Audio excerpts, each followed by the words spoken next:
Jared Polin, FroKnowsPhoto.com, and this is your user guide for the Sony a7CR. Now, this is a free video that's going to run you through all of the buttons on the outside of the camera, as well as take you through the menu system and show you how I personally would set it up. Now, if you're looking to purchase this and you haven't picked one up just yet and you want to see a hands-on preview of it, we have one of those linked down below for you. And if you already did purchase it, well, congratulations on picking up one of the greatest cameras ever to be made, because this thing is powerful and amazing. So this is going to be a pretty long video. If you don't need the very basics and fundamentals of how to put the lens on, where the battery goes, and the basics of the buttons, that's okay. There's a table of contents down below where you can skip to the sections that you want to skip to. I suggest that you save this video to your favorites so that you can always come back to it and use it as your user manual. And while you're at it, you might as well hit subscribe here on YouTube so you don't miss any of the videos that I put live.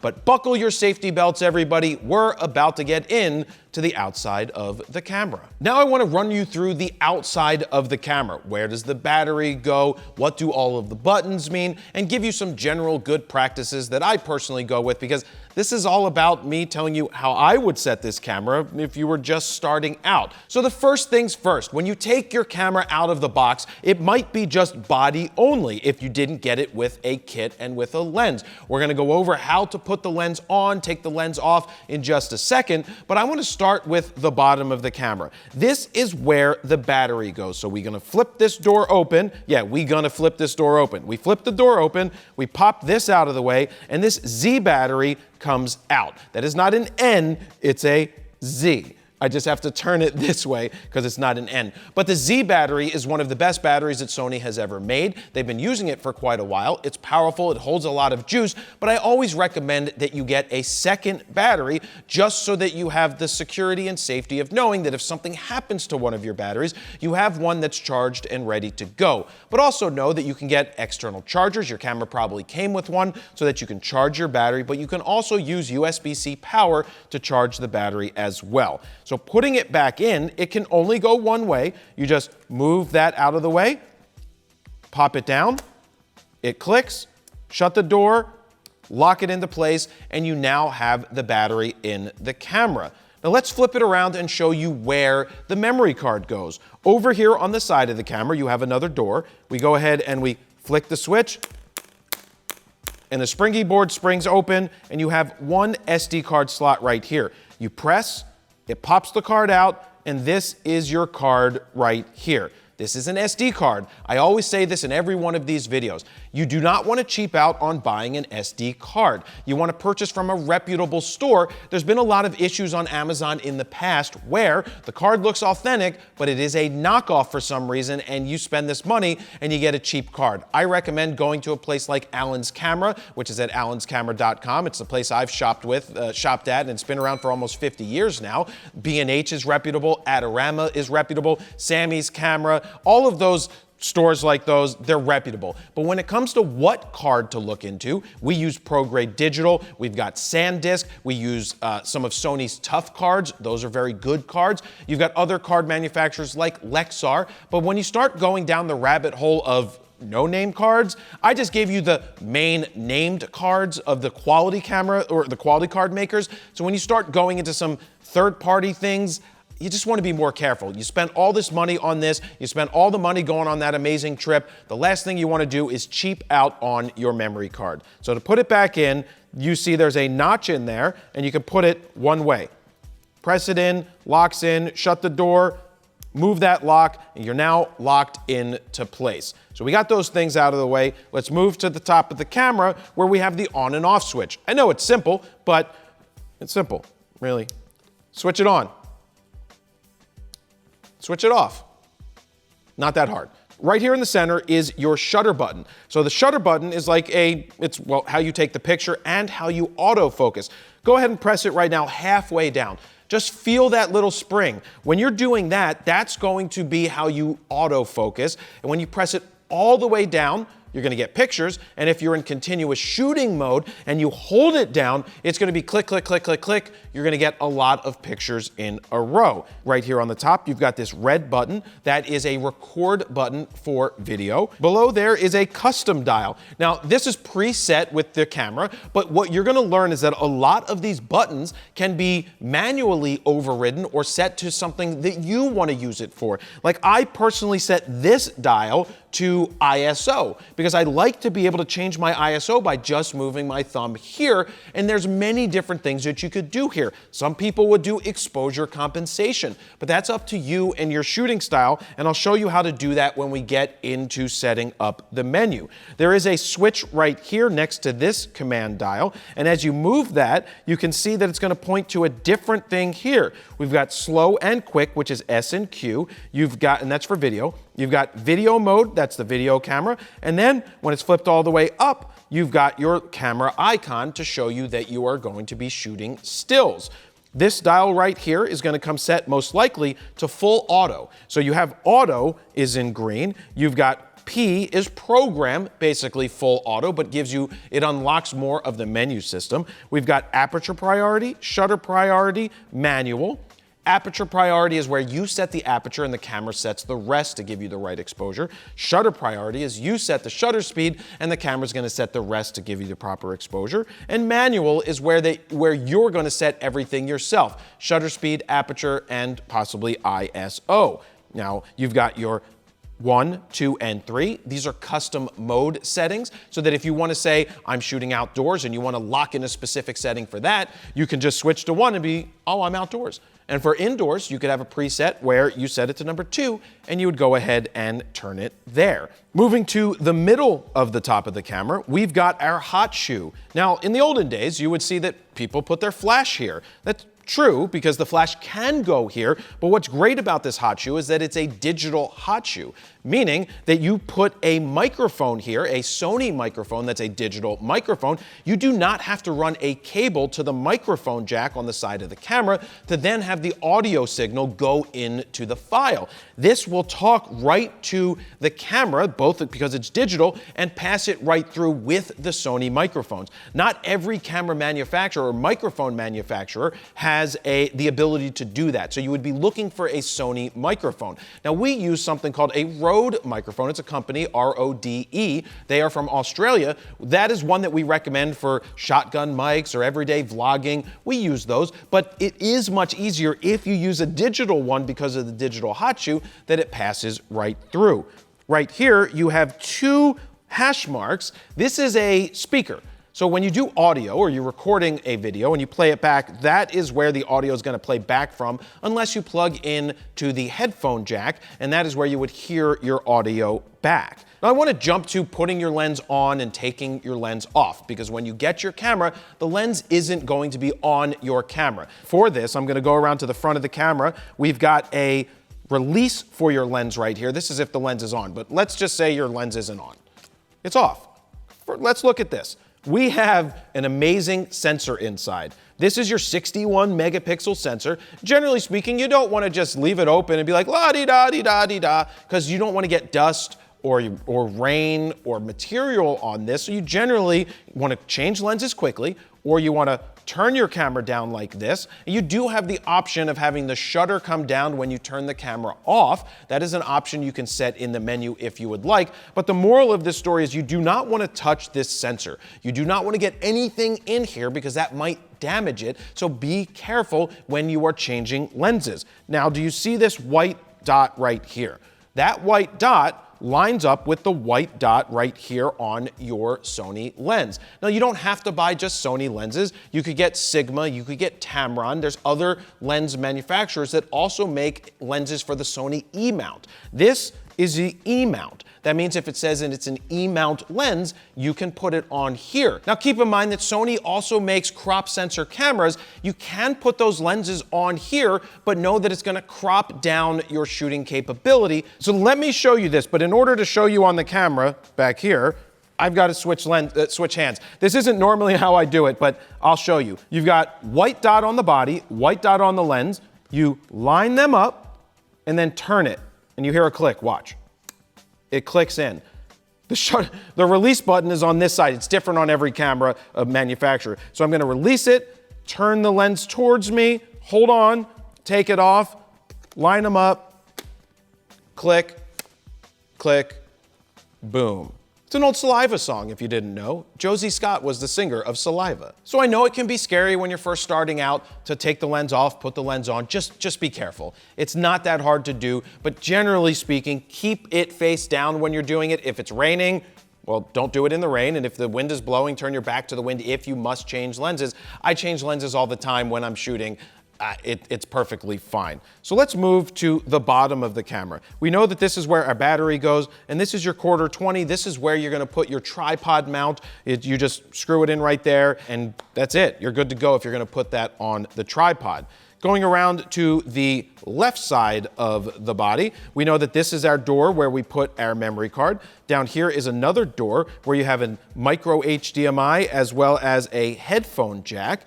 Up top, we've got a USB-C. Let me get the door open. You have USB-C charging. You can charge the camera through there. And the red one is for your microphone. So if you have a hot shoe mounted microphone or an external microphone, you want to plug it in there and it's not part of the digital, it's not digitally capable for the hot shoe, you would plug it in right there. Moving around to the front of the camera, we see, you should be able to see this, you have two hashes here.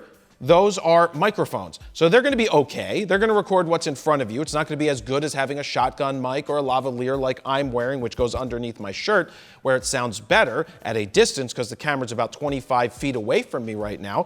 But just keep in mind that the built-in audio is never gonna be as good as using some sort of microphone. There is also, I'm gonna take the lens off to show you this. There is a LED light right here that lights up orange. You might notice that when you get your camera and you start autofocusing in auto mode on top, that this turns on. Now, what that is, it's supposed to help you autofocus in lower light situations.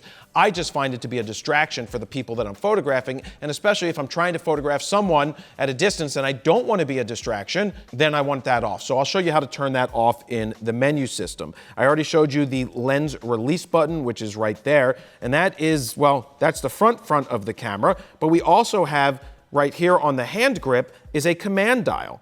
This is going to control your aperture. As you turn it, it's going to change your aperture. And then since I just showed you how to change the aperture with the camera, and that's if your lens doesn't have aperture ring, this lens does have an aperture ring, leave it locked. There's no reason to have aperture rings on your camera for general shooting. I don't know why you would want to change that anymore when you can just do it right inside the camera. Unless you really want to go old school shooting, well then don't get a camera like this if you want to go old school shooting. That's honest to God my opinion right there. Flipping around to the back of the camera, since I just talked about aperture, you have another dial right here where you use your thumb, and this is going to change your shutter speed. You can change these dials to do something else, but I don't recommend that you do that because generally speaking, I love having aperture right here on the front, shutter speed right here on the back, and then making this dial right here to be my ISO dial. That's if you're not shooting auto ISO, which we'll talk about at the, in the menu system. Continuing around here, we have a C1 button. That's a custom function button that will activate something. We've got your menu button right here, which is gonna bring up your menu, of course. Now this is your LCD screen. Let me turn the camera on to show you that. Here is the LCD screen. This is a touch panel. So if I swipe up, I have some options. If I go ahead and touch back and I swipe back over, you can get other options that come out. There's so many different things that this camera allows you to do. But what it also allows you to do is flip out and rotate the screen. So if you're shooting selfie style, you can flip it out. If you want to shoot up high, you can hold it up high and turn the screen down. Shoot down low, you can flip the screen like this. Now, there's a lot of people who, if this is your first camera, congratulations on that, and you might be coming from a cell phone, this is not how we take pictures. You just don't take pictures like this. You don't sit there and do it right in front of you and touch the screen and use the screen as your viewfinder. You don't. It's not professional looking, and I know some people say, oh, it's great because you have that connection with the people that you're shooting, but you're not getting your lines as straight. You're not paying attention to what you're shooting. This is how I recommend doing it. I think it's the right way. I live by this, and I know not everybody does, but tuck your elbows in, you put your eye up to the viewfinder, and this is how you shoot. Your hand goes underneath to work the zoom like this, not over the top like this. When it comes to shooting vertical, there's two schools of this, and there's no right or wrong here. You can shoot over, or you could shoot under. Whichever one works for you. Oh, and that's that light going on. That is annoying, right? Yeah, really annoying light. So just keep that in mind. Tuck those elbows in. It's more stable than holding a camera out like this and not look, I mean, you really do look terrible when you do this. So back to the back of the screen, back of the camera. This is your electronic viewfinder. This is like your little TV screen. This is gonna show you the same exact thing that you see on the back of the camera here, you're gonna see in the electronic viewfinder. Now, when you put your eye up to it, this proximity sensor right here is going to go from the screen into the electronic viewfinder and vice versa. You can have it so the EVF doesn't change. You could leave that on or just the screen on, but I just do it with proximity. If you ever find that the proximity sensor is not working properly, just give it a clean it off, or if it got a raindrop on it, because raindrops keep falling on your head, then you might want to go ahead and clean it off, and that will show it that nothing is in its way, and it will work once again. Let me turn off the camera.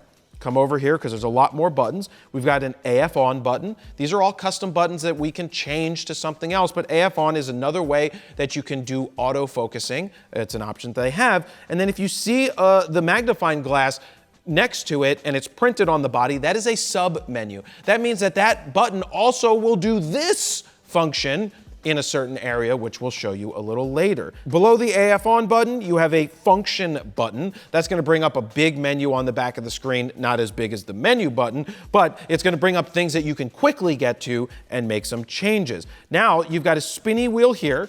You could set that to exposure comp if that's what you want to do. You could set it to ISO if you want to do, but you might notice that it already says ISO there. So it's preset to ISO where we would just press the arrow to the right. You could press the arrow to the left or up or down or left or right or BA, select start to get your 30 men in Contra. You can see there's a bunch of different sub options there. You've got your play button right here, and you've got your Oscar the Grouch trash can right here that if you want to throw stuff in the trash, you go ahead and press that to delete images. I don't delete images on the camera. There's really no reason to do it anymore because our memory cards are generally nice and large. Keep in mind, I didn't say this with your memory card, but you're gonna wanna look at cards that are, say, 128 gigs, 256 at this point, because this camera takes very high-res images at 61 megapixels, so you're gonna chew up more space on a memory card. Memory cards are pretty inexpensive, even for the good ones, so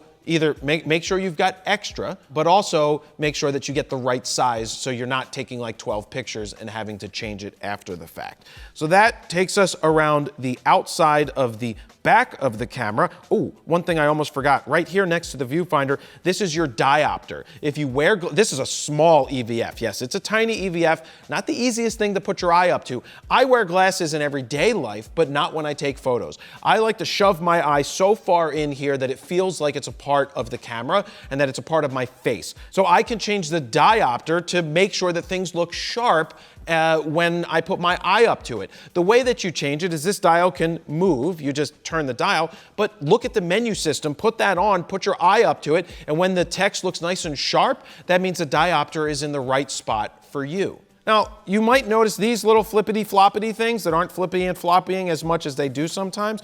This is where you can put your neck strap. The camera does come with a strap. It's not the easiest thing to put on. It's not the easiest thing to strap on. You just have to try to put it on there, get it on there right, and make sure it's secure. I do recommend that you use some kind of camera strap. A lot of people in the olden days, they'd put it around their neck. These days, there's companies like Black Rapid or Peak Design that offer different straps that are like, put it to your side. And that's how I like to do it. They will usually plug into the tripod mount down here and clip on or clip off of the camera. You might see the red dangly things that a lot of people have that look like these flying saucer discs. Those are from Peak Design as well. That's for their Peak Design clips that I personally don't use those, but I know a lot of people do like using them. So that's totally up to you. They're an awesome company, great people, and they do make nice products. So that, everybody, that takes us around the outside of the camera. The next thing we're we're gonna do, which is gonna be the longest portion of this video, is start going through the menu system and how I personally would set it if I was getting this camera brand new. Now, right before I jump into the menu system, let me explain this whole setup right here. I'm connected to something called a Ninja Assassin by a company called Atomos. They make these external recorders and displays, and this is how I'm able to show you the recording and show you exactly what I'm talking about so that it walks you through as you see the back of your camera, you're seeing exactly what I'm seeing. That's how we do this recorder. But when we're doing this, I lose all touch functionality on the back screen. I lose, in fact, the entire screen and the capability of touching it. So I'm gonna be moving dials around and you're able to touch it MC Hammer style. Because, well, no, I can't touch it MC Hammer style. I've never used that joke before. So let's go ahead and hit the menu button. Now, what you want to keep in mind is I'm set to manual. If I wasn't set to manual and I was in auto mode, if I'm in full auto, I do not have all of the menu settings at my fingertips. So to unlock that, you have to get out of auto mode, generally going into manual mode, and it's going to unlock the entire menu. So if you see there's something that I see and you don't see it, just know that you're probably in auto and you might need to switch out of that to see the menu that I see. But the first thing at the top is my menu. This is one of those long-lasting things that was good years ago because you could put quick things in here like, do I want to get to my battery life quickly? Do I want to put format card in here quickly?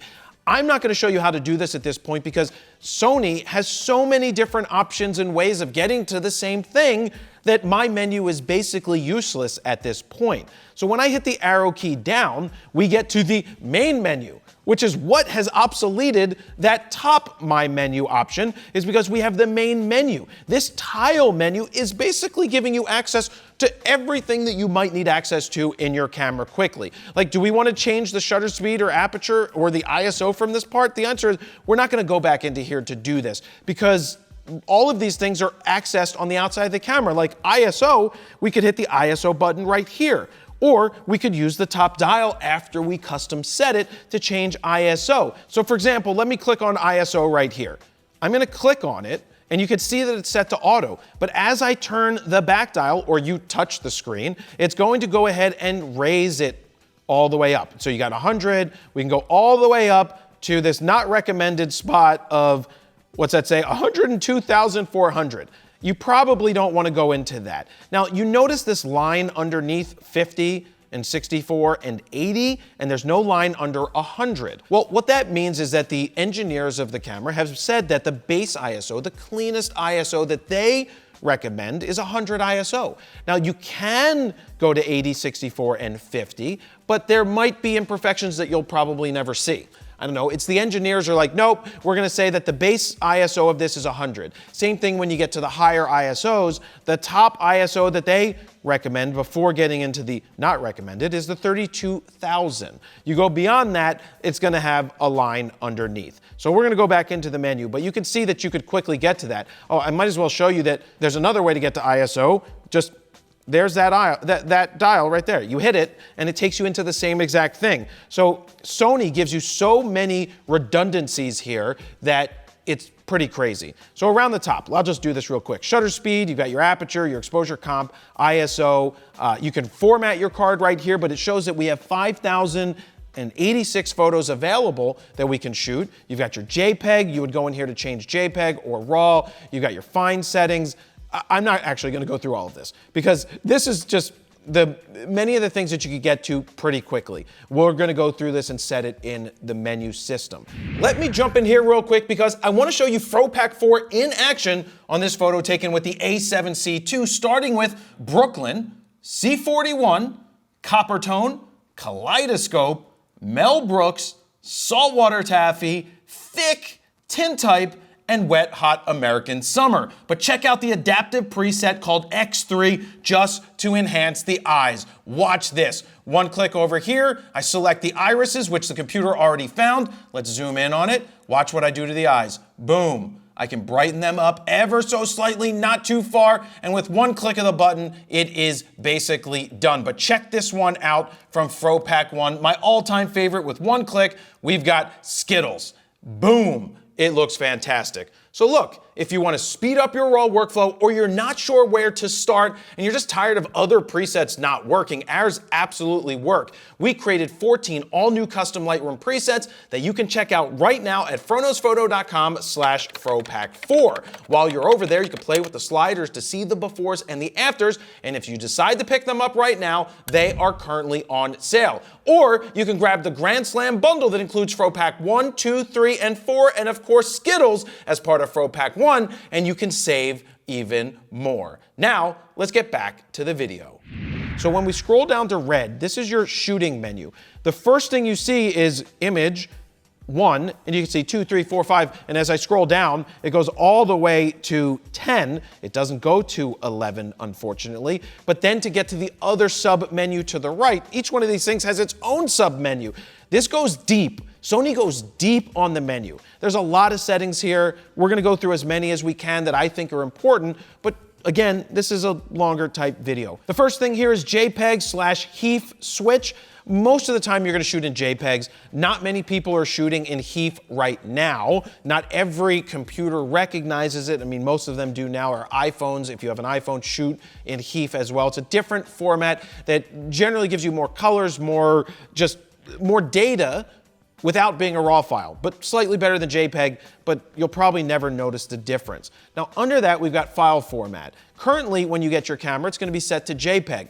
I am the iShoot RAW guy, as my shirt says, store.fronosphoto.com for your iShoot RAW swag. I set it to RAW. RAW is where your camera is capturing all of the raw data that the sensor has and puts that right to the card. It's a larger file. It's all of the data that you're capturing, and then you have to go into the computer and use something like Adobe Lightroom to go ahead and tweak and edit it. But a JPEG, the camera is capturing the raw data, but then it's throwing out this, and this that it doesn't think that it needs, and it makes it a smaller file that's compressed. A JPEG is a compressed format. So it's a lossy format, meaning if you save over the raw file on your computer after you made changes and you saved over it, well, you're throwing away all the changes that you made, and now you're degrading the quality. Like back in the day, if you made a photocopy, and they made a photocopy of the photocopy, and a photocopy of the photocopy, and a photocopy of the photocopy, obviously the quality goes down. A raw file you can go back to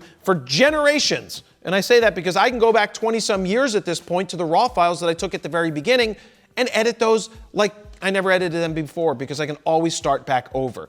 One is a baked file, and one is all the raw ingredients that you could bake again and again. When you're first starting out, RAW and JPEG is fine, but when you're getting such a quality camera like this, you might want to learn how to shoot RAW and go there. So for now, I'm going to go ahead and set it to RAW. We got RAW file type. There's different ones. There's RAW compressed all the way up to RAW uncompressed, which is going to give you an over 100 megabyte RAW file every time you take pictures.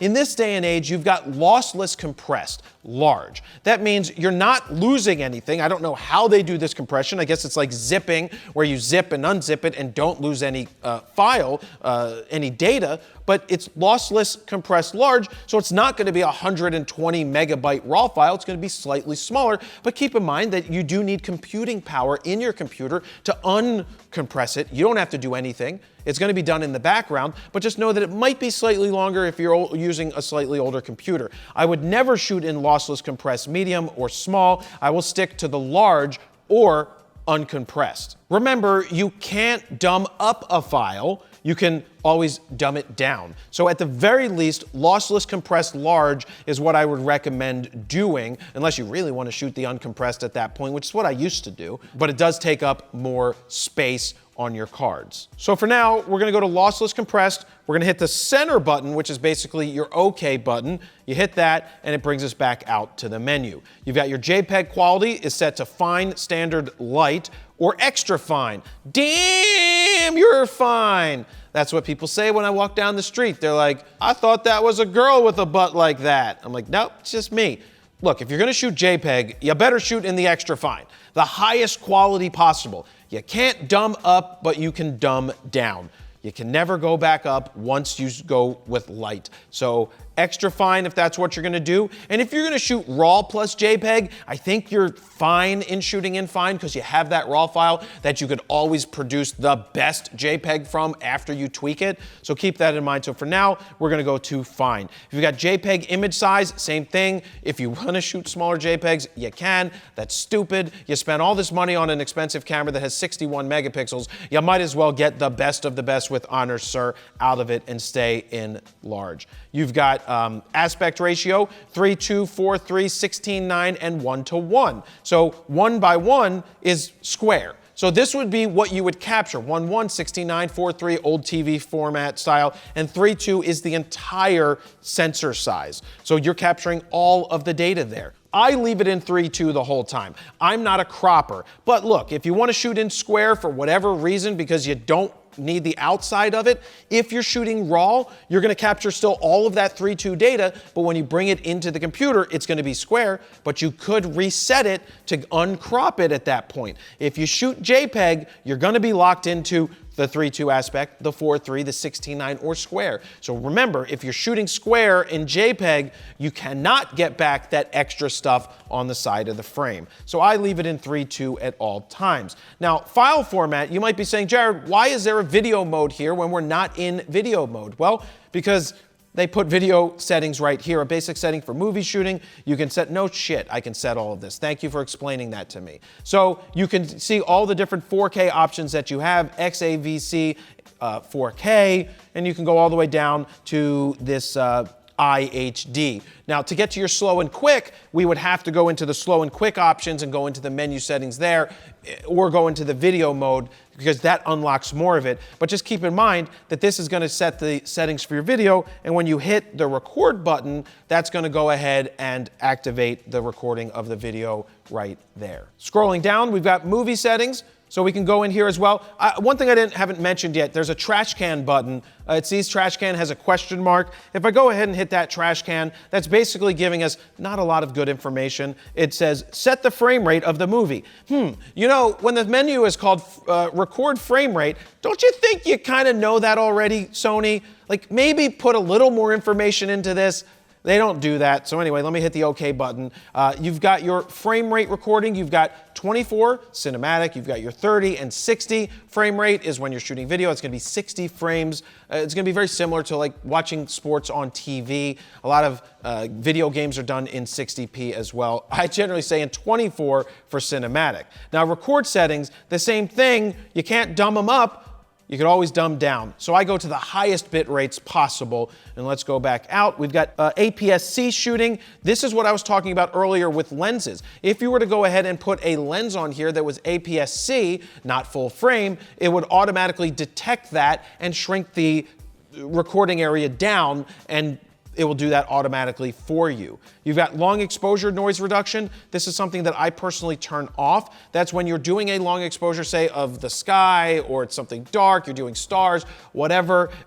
Noise reduction would kick in to compensate for any noise or grain that would show up because of long exposure. That's something that I rather control after the fact and not bake it into the image. We've got high ISO noise reduction. Same thing. I turn this off altogether. This is not affecting your RAW file, but this would affect your JPEG. You could always do noise reduction later after the fact if you would like. I personally do not do any additive noise reduction beyond the basics of what Adobe Lightroom already has set for RAW files. You can tweak it and go even further, but I'm not a fan of doing that because that ends up making your images look like a watercolor painting at times. It loses the sharpness and it mushes it out. So I don't recommend doing that. Right now, the HLG for still images it's not an option I can click on. It's not something that I use for still images at all. Color space, I leave set to sRGB. We've got lens compensation correction. So this is something that you could do. You could set it to auto, chromatic aberrations set to auto, And distortion compensation, watch this, if I hit the trash can, it's gonna tell me, compensates for distortion of the screen as a characteristic of the lens. Thank you, we obviously knew that. You can put distortion correction on in the camera. A lot of these lenses are designed with the idea that the correction will be added digitally in the camera or after the fact in Adobe Lightroom or whatever software you're going to be using. So you could leave this off, you can put it on auto so that it can automatically detect the lenses that you're using. That's up to you. I generally personally leave this off, but as the lenses change into the future, it's not affecting my raw file, so I go ahead and leave it on auto. Going back out, scrolling down, ooh, we did a whole menu system, Steven. We got through one whole number 1. So let's go to number 2. We've got format.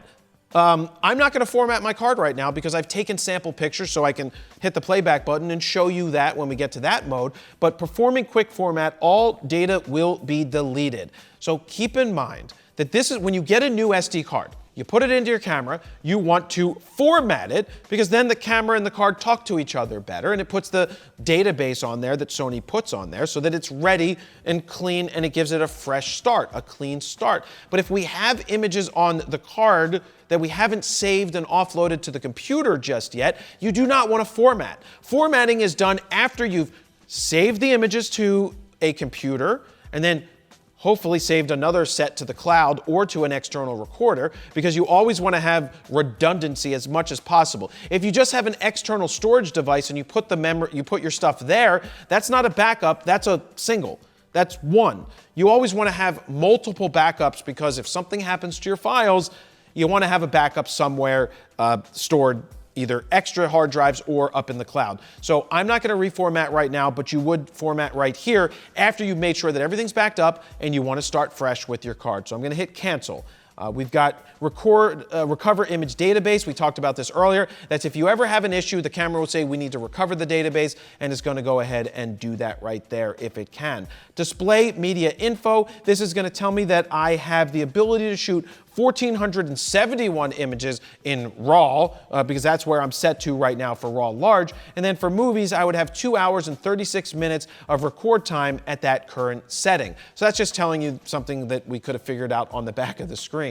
Oh man, now we're moving on to number 3 already. We've got file folder settings, not much to change here. File number series, let's see. Forced file number reset, we're not gonna do. Set file name is always set to DCS when you purchase the camera. You could change this. I used to do my initials. You could do I could do FRO, you could do DSC, you could do your initials, like it could be JP and 1, because the files will reset from 9,999. After that, it will go back to 1 at that point, but then you would set the file name to JP2 at that point. Or if you're using multiple cameras and you're shooting at the same time, you don't want to have the same file numbers, because as you go to bring those into the computer, it might be like you already have this in the computer.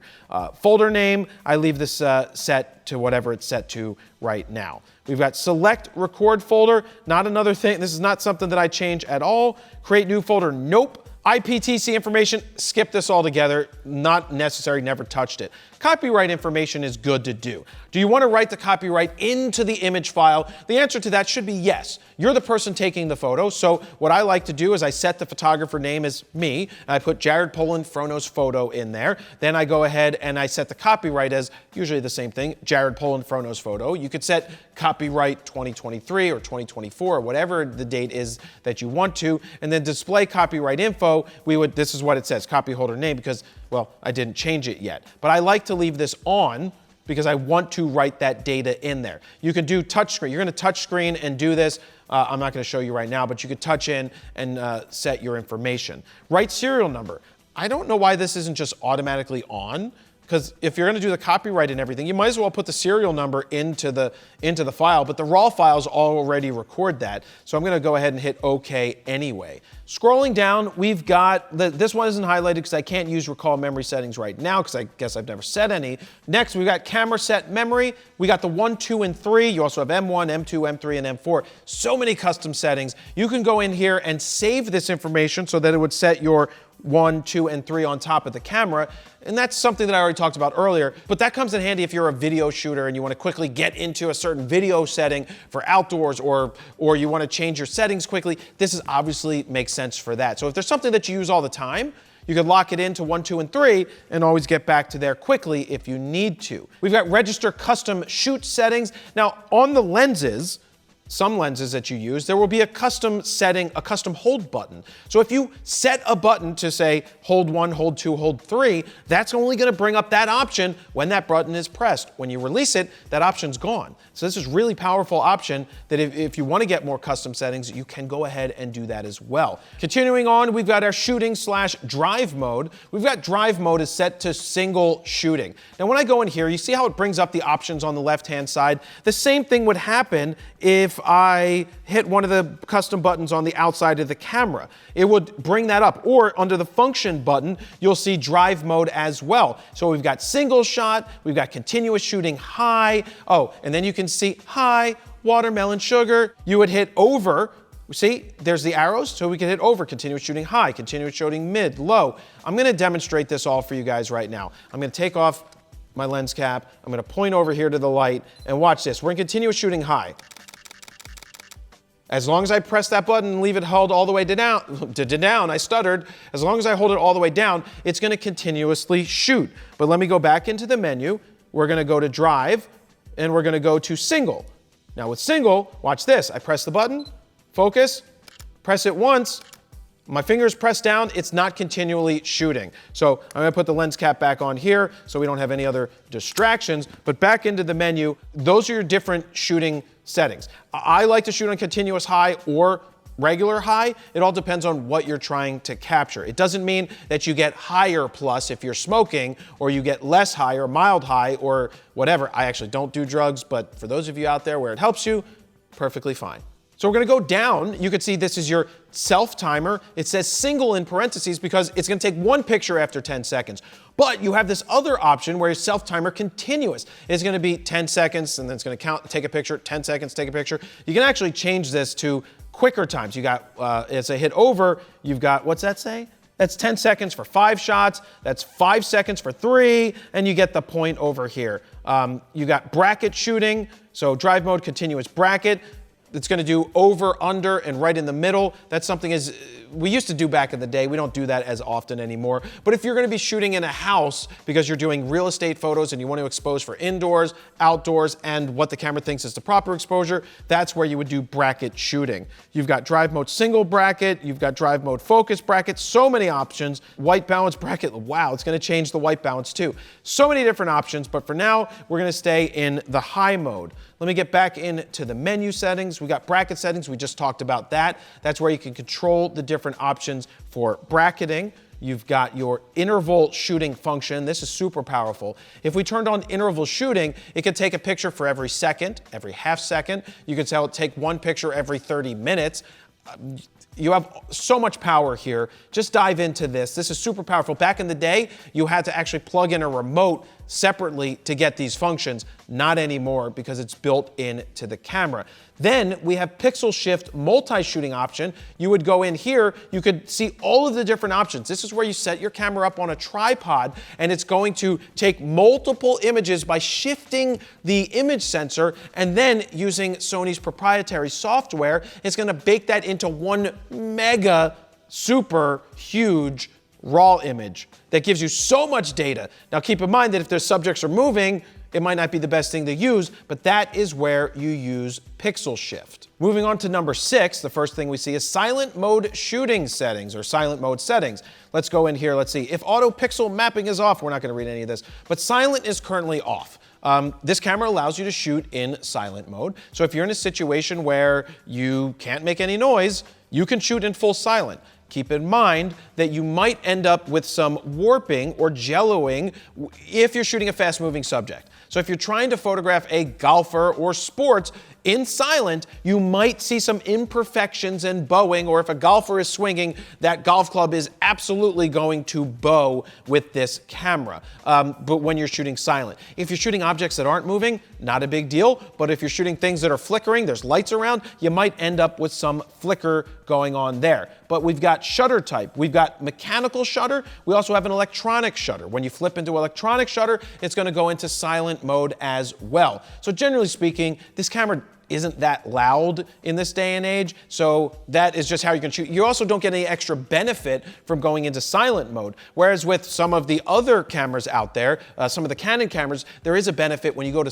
silent, you get more frames per second shooting. In this case, you're not really getting that with the Sony. It's not that big of a deal, just keep that in mind. We've got release without a lens is enabled. Why would I want to take pictures if the lens isn't on?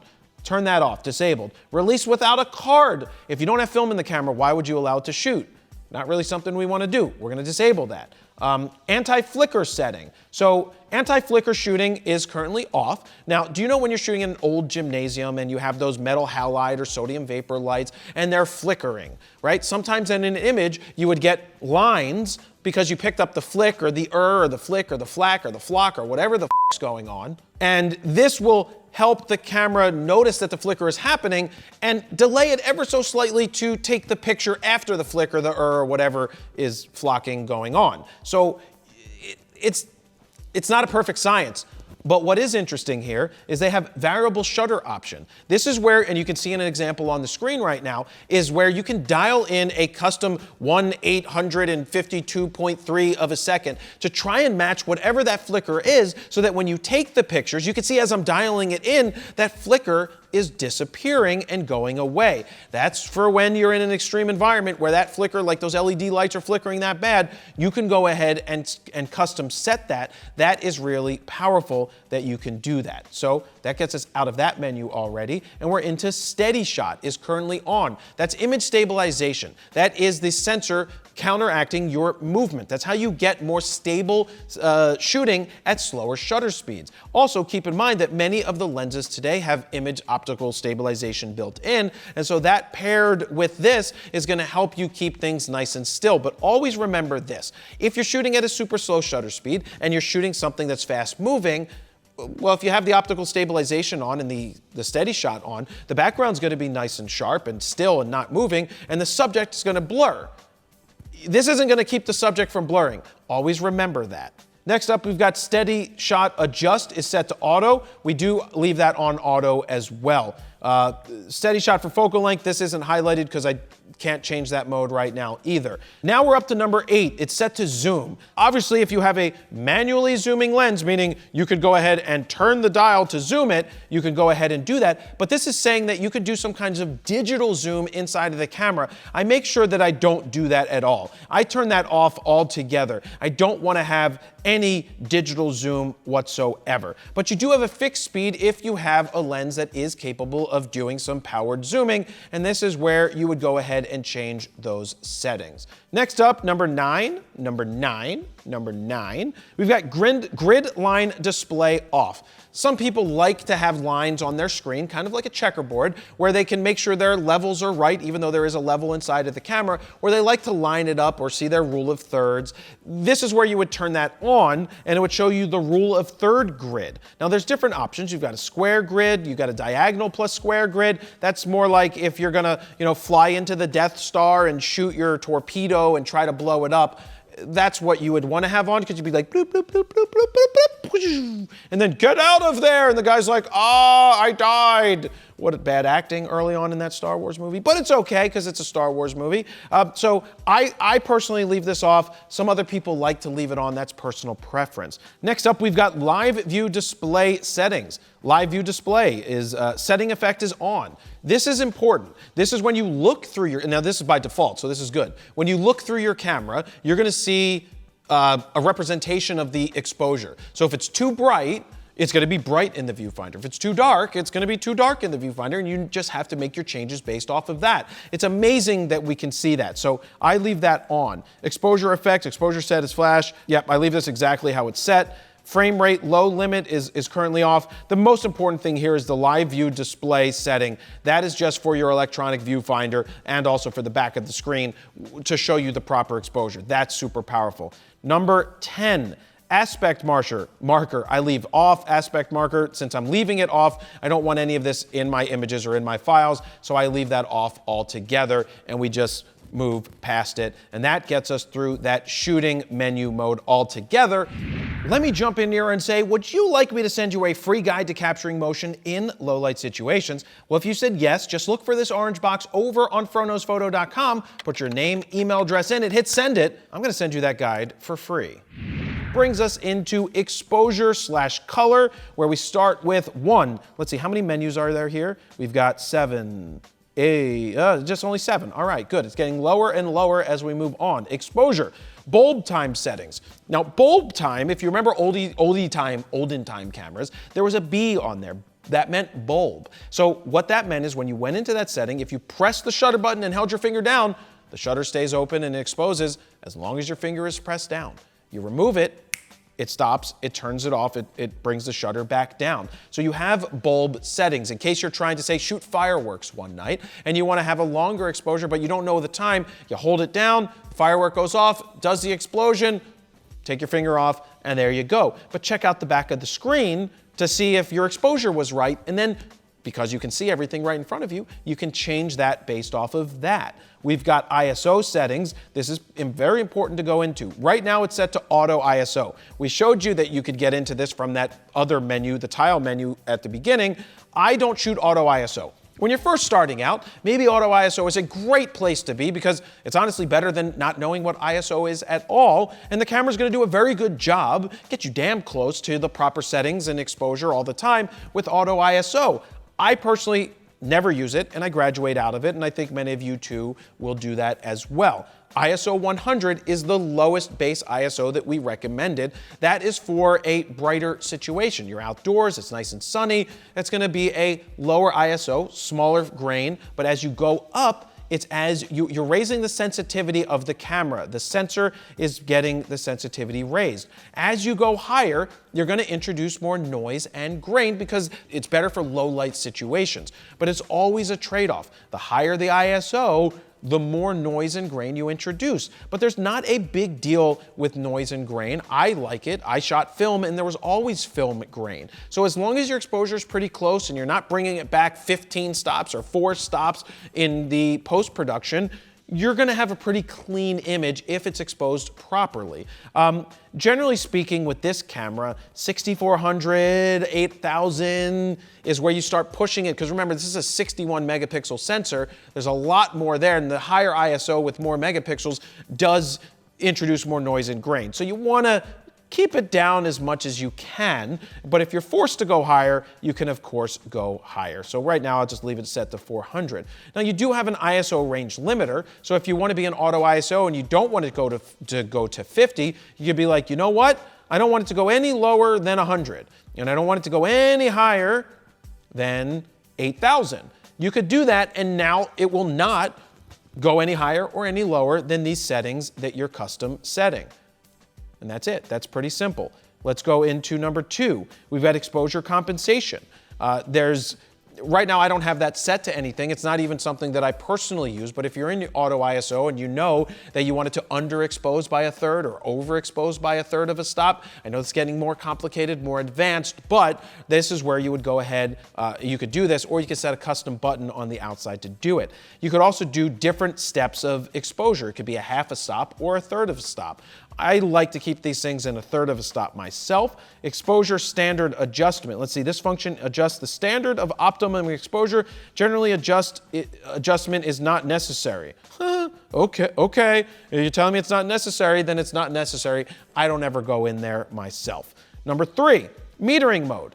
Metering mode was something that mattered more back in the day with film cameras and early digital because you didn't have the exposure simulation set in front of your eye, which we already have on. But you've got multi-metering, center weighted, you've got metering mode spot, so you could have a large or a smaller. metering mode, entire screen average. Then we have metering mode for highlights. There's lots of different options here. I generally leave it in multi. I'll just quickly explain what spot metering is. Let's say I'm standing in front of a really bright light. Well, I would want it to meter just for me and not that bright light, or a really dark background. I don't want it seeing that, oh, well, 90% of the frame is super dark and the subject that's lit is just like 10% of it. It would take the average reading, the brightest and the darkest, and then give you the average middle to give you the proper exposure that the camera thinks it should be. In this case, it would take a spot meter reading of me.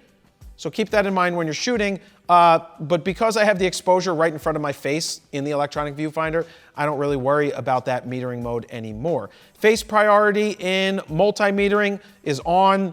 So that's basically going to take priority of the face when it's giving you the exposure over everything else. That's pretty smart. We've got spot metering point. Yep, I like putting that on the center. And then auto exposure lock with shutter is set to auto currently. Next up, we're into flash. Now, most people, when you first start off, you're not using flash. I do recommend that you learn proper exposure, the shutter speed, aperture, and ISO for ambient light, which is everyday light that's out there, before you try to learn to use flash. Flash, if you don't understand exposure for ambient light, which is regular light, you're gonna have a much more difficult time shooting and understanding flash compensation, flash exposure, until you learn that stuff. Now we're using continuous lights right here. That's like in place of using a flash when you're doing studio lighting. We wouldn't use flash obviously for video, but this continuous light is giving you a continuous light so you can get your exposure set. So this menu, I'm really not gonna go into all of this because we're not using flash right now,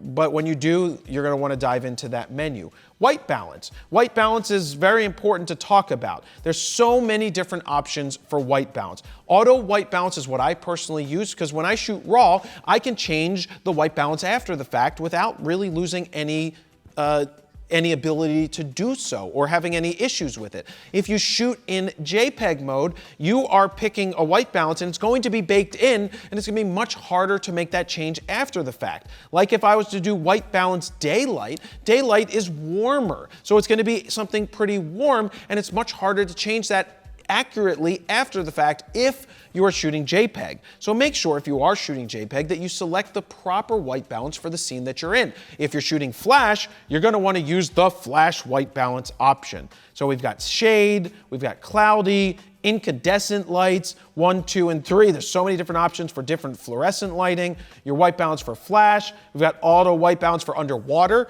I guess if you're gonna shoot underwater, you should be shooting RAW underwater and not JPEG. Because honestly, if you spend all this money to go dive and you're shooting JPEG, you should be kicked right in the wetsuit area down here. You shouldn't do that. That would be really stupid, actually. We've got white balance temperature. You could auto set it. Our lights here are set to 5,600 degrees. We could go ahead and set that to 5,600 degrees so that when we take the pictures, the white balance of the camera will be the exact same white balance of the light as well. So make sure you have that all set properly. Priority set in auto white balance is set to standard. I leave that where it is. Shutter auto white balance lock is off. I don't use that at all. Now we're into the color toning. So we've got D-Range Optimizer is currently on. This is stuff that I turn off. It's only going to affect my JPEGs, not my RAW files, but I'm turning this off altogether because I don't want it on. Next, we've got Creative Look. This is your picture styles. So currently it's set to standard. You have options like PT and NT and VV. Like, why don't you tell me what these are? FL, which is flat. Then you've got down here, wow, black and white. I don't know why they don't name these on the screen so you can see it. So basically what's happening here, this is setting your picture style. Standard is a very generic picture style. You can go in and you can customize and tweak it, contrast, highlights, shadows. So basically it's a preset in the camera for how it's gonna save your JPEG. So you could set it yourself, make some tweaks. Just be careful that you don't overdo the sharpness to 9 because you can't go down. Remember, you can't dumb this down. Also, this is only affecting JPEG, as I said, not your RAW files. So I'm gonna hit OK here. We're gonna show you that if you were to shoot in black and white, because you could shoot black and white, that's an option. This is showing you that it's affecting stills and video because you see both icons right there. So if you shoot pictures in black and white in JPEG, they're always going to be in black and white. If you're in RAW and you shoot in black and white, it's going to show up as black and white on the back of your camera and when you bring it into the computer. But if you hit reset in the computer with your RAW file, it's going to throw out the black and white, go back to color. You can always go back and forth there if you are shooting RAW. But if you shoot video in black and white, it's always going to be in black and white. And also video, you're not shooting RAW for the most part, so it's going to bake in this picture style. So make sure you select the right one. I generally leave it on standard and may tweak it ever so slightly for my personal taste. Next, we've got picture profile, and that's only going to affect the video, something if you're shooting like S-Log3. So if you're taking more control of your video, that's where you would go in and set your picture profile. Next, we've got soft skin effect for photo or for video is currently off. I can't actually make a change here because I'm shooting RAW. It doesn't allow you to do it when you shoot RAW because it has to bake it into the JPEG or HEIF file. I do not recommend doing this, softening the skin in the camera. Now, if it's something, no, there is no if for this personally. But if you do need to do softening or skin retouching after the fact in Adobe Lightroom, we have our FroPack 4, which are custom Lightroom presets. We've got 4 at the bottom called X1, X2, X3, and X4 that can do that for you and help you do it with one click of the button. So you could check that out at froknowsphoto.com/FroPack4. Now we're moving to number 7. We've got zebra displays for stills and for images. You could set that to off or set it to on. Zebra displaying is showing you where your exposure might be off or where there is no data in the background. So if it's super bright and I pointed it at this light over here, well, it would just be zebra line saying there's no data here. So keep that in mind when you're doing that. You could also set the different level of zebra. That's something that Steven back here filming might use if we're running and gunning out in the wild and he wants to make sure that, you know, he can't rely on the screen, but he could know that he can rely on those zebra lines to say, this is overexposed, you need to go ahead and correct that. And that takes us out of the pink menu, or we'll call it the magenta menu, and that takes us now into the focus menu, which is purple. We've got focus modes. Let's start off here. You can see that it's set to automatic AF. What that means is that the camera is going to decide between continuous autofocus or single shot, depending on the subject that you're photographing. So if it knows that you're doing moving subjects for some reason, it's going to want to go to continuous autofocus. This is when you press your finger halfway down, it's going to continuously autofocus. I might as well just show you. So let's go into continuous autofocus and let me show you right here. I got to change my exposure. I'm going to raise my ISO. You see how all the exposure is changing right now? Because it's simulated, that's because we have that on. So let's see. We're gonna press the button halfway down, and you see that it found the camera, it found that. But you see as I move it, it's continuously finding something else and focusing. Like if I went to my leg right here, and I focused, and then I went to the background, you see how it's continually focusing? Yeah, so that's continuous focus with my finger pressed halfway down on the button. I'm gonna go back in, and I'm gonna go to single shot. Now, we're gonna go here, zoom in on the camera, or it's going to find something. See how it beeped? Now if I press my finger halfway down, the focus is not shifting. So if I focus here on my leg, it's focused, but you see it's not refocusing on the background till I release my finger and press it halfway again. That is what single focus is. So let me go back into the menu here, put my lens cap back on. You would use single focus if a subject isn't moving. You're using continuous focus basically 99% of the time now because you've got one of the greatest autofocusing systems in a camera ever made by Sony that it's going to track a subject, and so you could go ahead and set it to continuous or single. DMF is going to allow you to override autofocus while still having continuous, while being in autofocus. You can override it with the manual focus ring, or you could flat out go into manually focus, which I don't recommend doing. The only time you would do that is if you're shooting with a macro lens and you're having trouble and you want to just dial it in, you can go ahead and dial it in. So I'm going to set it to continuous and leave it there right now. Next, we've got priority set in autofocus single shot. So right now it's set to balanced emphasis.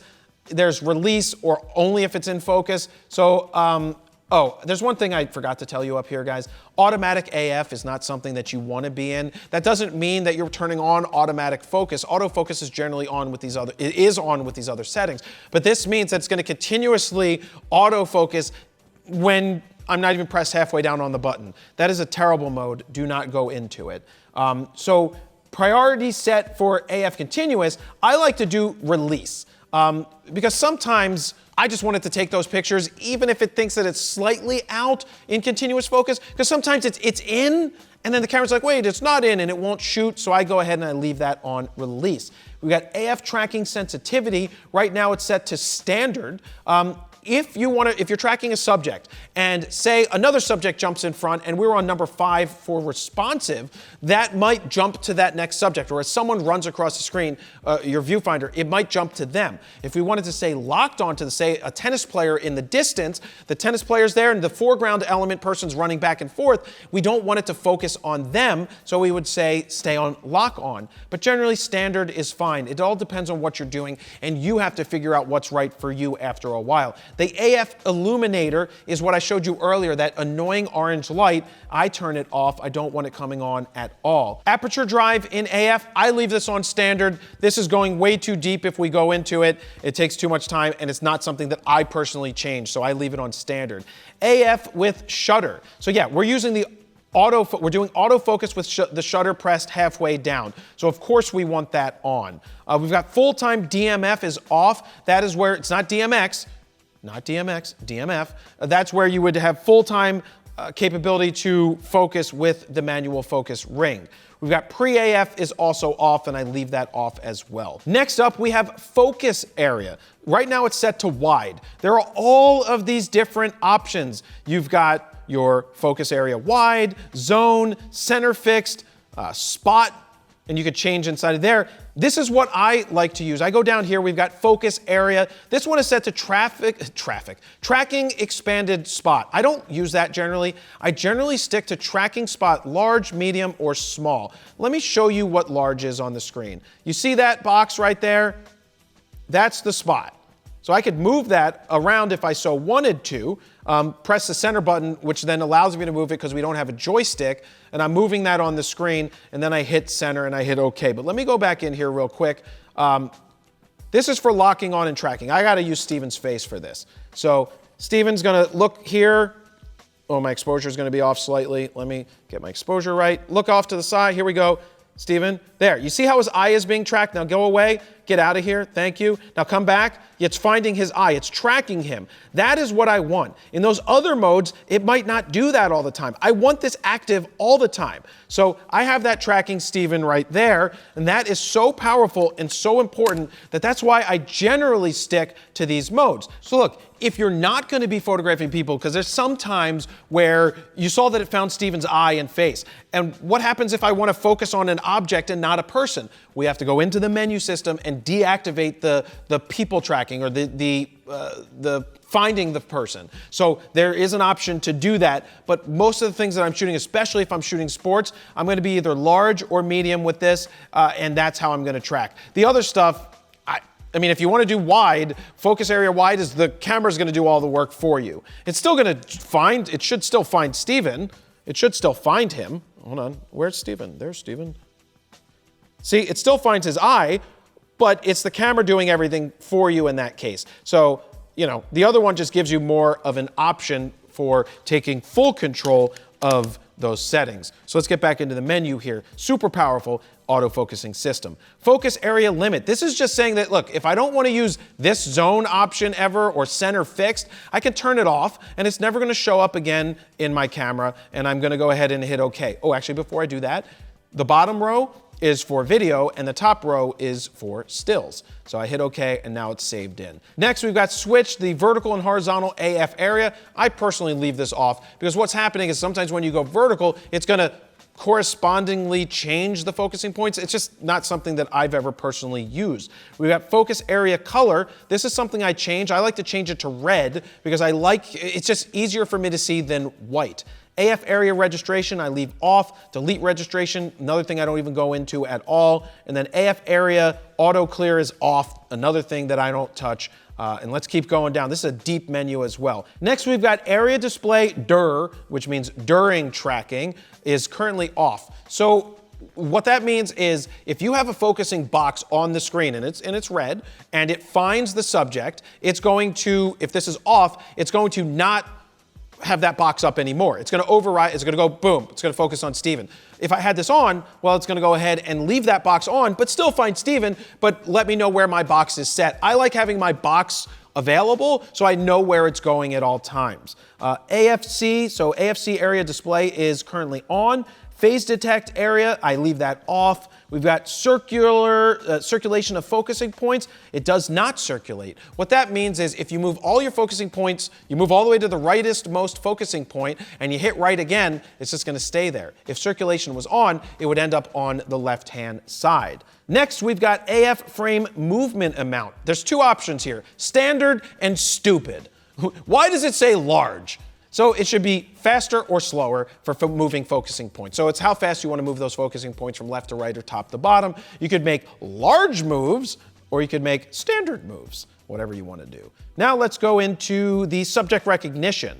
Subject recognition in AF is on. That's how it recognized Steven. Recognition target, this is very important. We've got human, then we've got animal bird option. Animal just by itself, bird, insect, car, train, airplane. So many options that you could also go in there deeper and say, do you want the tracking to shift 3, standard, or I'm assuming you've got narrow, you've got wide. There are so many different options you can do here. But the reason this is important to talk about is that if you leave it on human and you photograph animals, it will still work, but it's really designed for, if you're going to photograph birds and animals more often, you set it to that. If you're going to shoot insects or cars or trains, you would want to set it to that mode because there's algorithms set in AI inside of the camera that knows what it's looking for. Don't forget that if you have it set to birds and then you're going to go shoot humans, it will still work, but you want to make sure you change it back to humans. Recognition tracking select. So if I don't want to ever photograph insects, I could turn that off and that option won't even come up in the camera when I use it. We've got right and left eye selection. You've got auto, which is going to select the eye like it did with Steven. It's probably going to select the closest eye. Then you've got the option where it's going to override for the right or override for the left. Auto is generally a pretty good place to be. Next, we've got subject recognition frame display.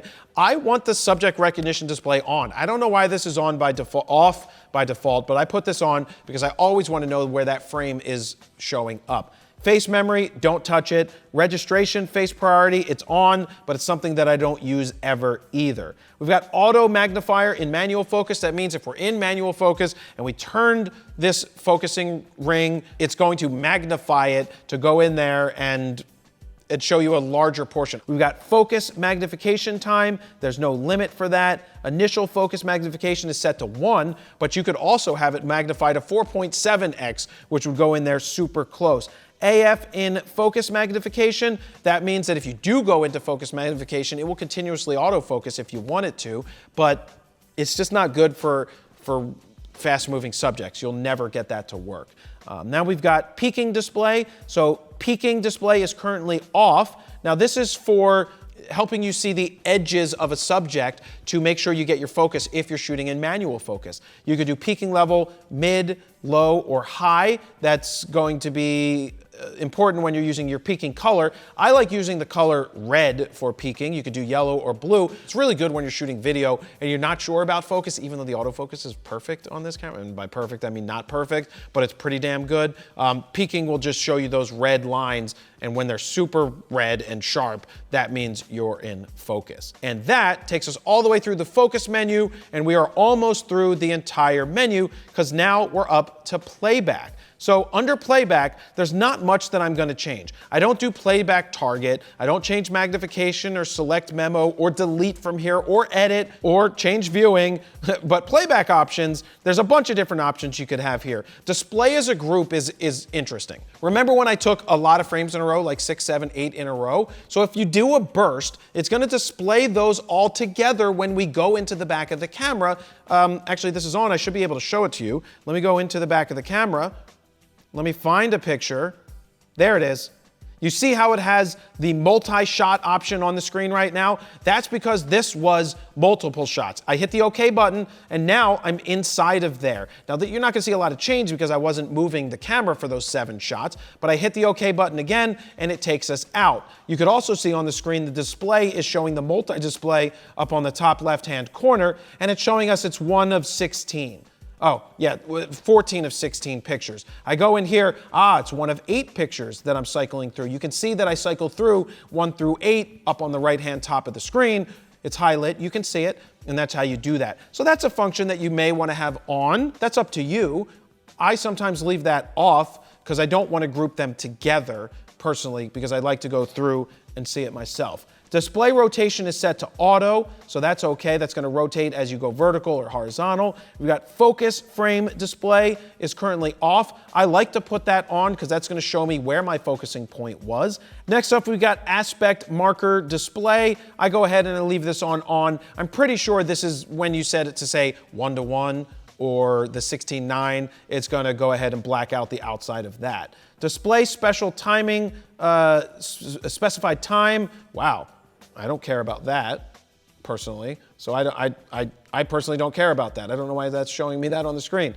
Image jump settings is pretty good. You could change, it shows you the dials, the icons that are reflective of the back icons. You could do 1, so every time you turn that dial, it would change it 1. You could change it by 10, 100, by 3 minutes, 5 minutes, 10 minutes if you're shooting video. So that's pretty powerful. It's a quick way to skip ahead.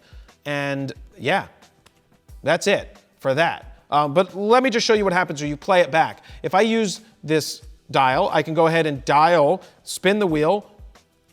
You're not gonna win anything. It's not like the lottery or playing a slot machine, but I'm spinning through each image. You can see displayed on the screen is information, but if I hit the display button back here, it's gonna show me even more information. All those blinkies mean that there's no detail in that light that's blinking right behind it. There's no information there, no details, but you can see my manual settings, 1/250th at 5.6 and ISO 4000. So as I dial through, it's changing because my settings change. So if you ever find yourself here and you're like, I don't know how I get back, just hit display again.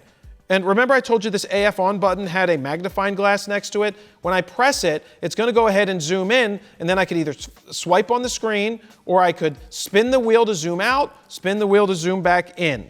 So you can keep going. Let's see what happens if I keep going. I keep going, I keep going, I keep going, and that's where it ends. Or I can hit the OK button as well. No, I can't actually hit the OK button. I don't have that set. But AF on takes you all the way back, and then the OK button brings you back to the main picture. So that's what that is.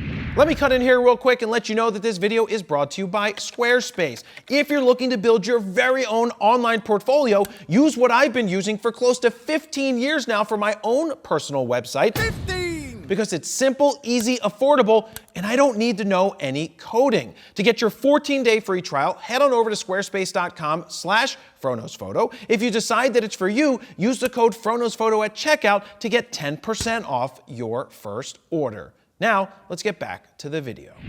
And now we get up to the networking menu, which most people are never going to touch this, but you can get a smart connection to a smart device, a phone, and you can control this camera from a phone. That is pretty awesome that you can do that, but I'm not gonna go through this. This is something that you'll watch a video on that someone else made probably, because it's just too detailed to go into in this video right here, but this is where you have all of those settings. FTP transfer is only gonna happen if you have a grip on here that does that. That's if you're gonna do FTP, but this is interesting, streaming. If you're using this as a streaming device, you can go in here and set the settings for how you want to set it when you plug in USB-C to your computer to use this as a webcam. You've got your Wi-Fi settings, your Bluetooth, wireless LAN, USB LAN tethering, and of course all of your network options you can dive deep into when you want to take full control of your camera to use those settings. And that takes us to the setup menu. We did a ton of setting up already, but the yellow menu is the last option we have down here. How many of those do we have? Holy Jesus, we've got 13 of them.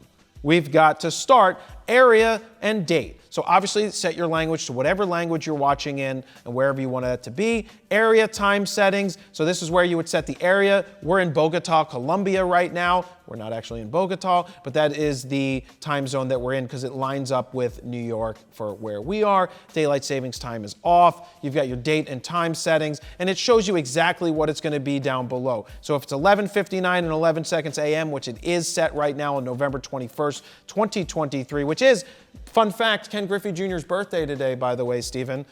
It's Junior's birthday, so that's a fun fact. You can then see all that stuff. Let's go into the menu. Then we've got NTSC and PAL selector. If you're in a place that uses the PAL format, you would go ahead and change off of NTSC to do that.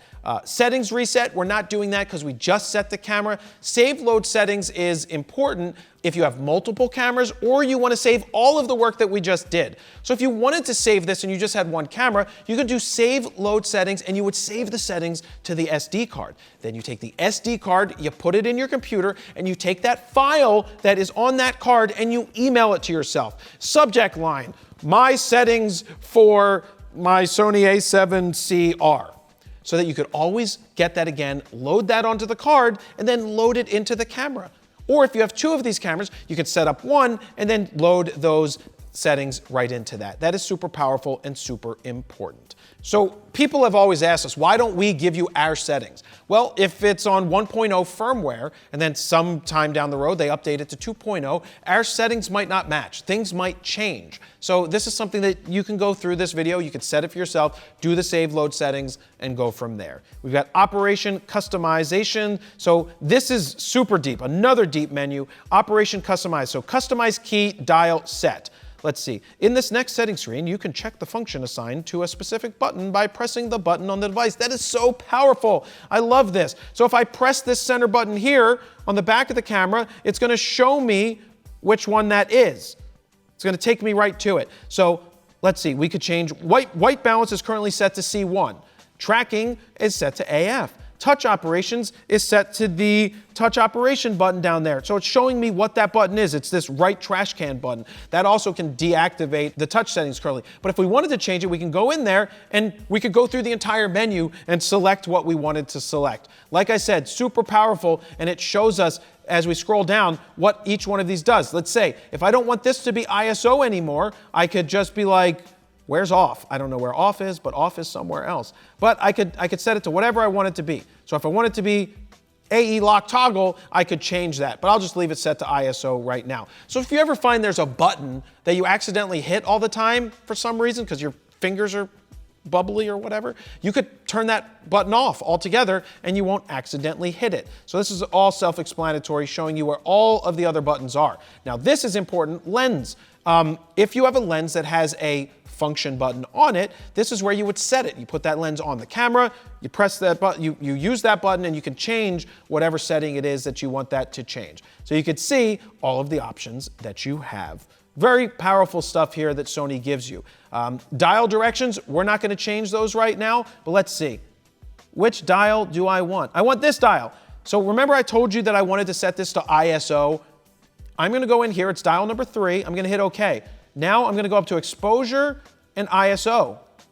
And now this is set to ISO. So when I rotate this, I don't have to hit a button to the right to hit ISO. I just rotate this and I'm all set with that custom button. That is super awesome right there. You could do the same thing, custom key set for video. I just set it for stills. Then you've got custom key settings for the playback menu. I could change it to do something else, but I just leave it to be the playback menu personally. FN menu settings. Woo!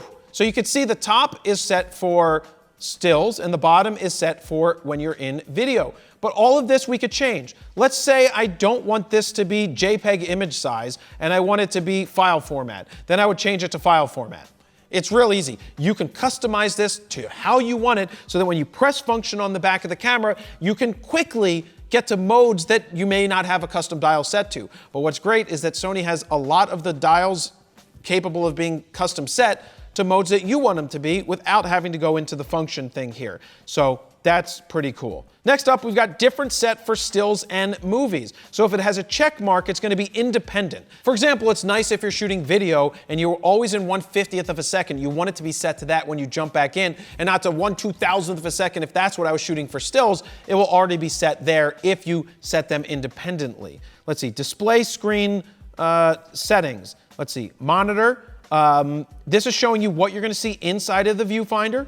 So if you don't want to see this level, you could turn it off and it's never going to show up, or histogram, it's going to go off. But you always want to hit that display button up. That's how you're going to go ahead and make those changes. Now that's just for the monitor. Now the finder is the viewfinder. So display all info, I like when that's on.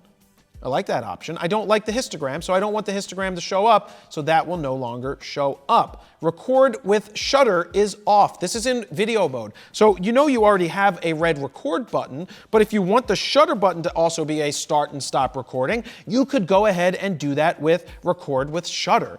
Currently that is off because I leave that off as well. Let's see. We've got dial customizations. You can go in here and set custom dials, right?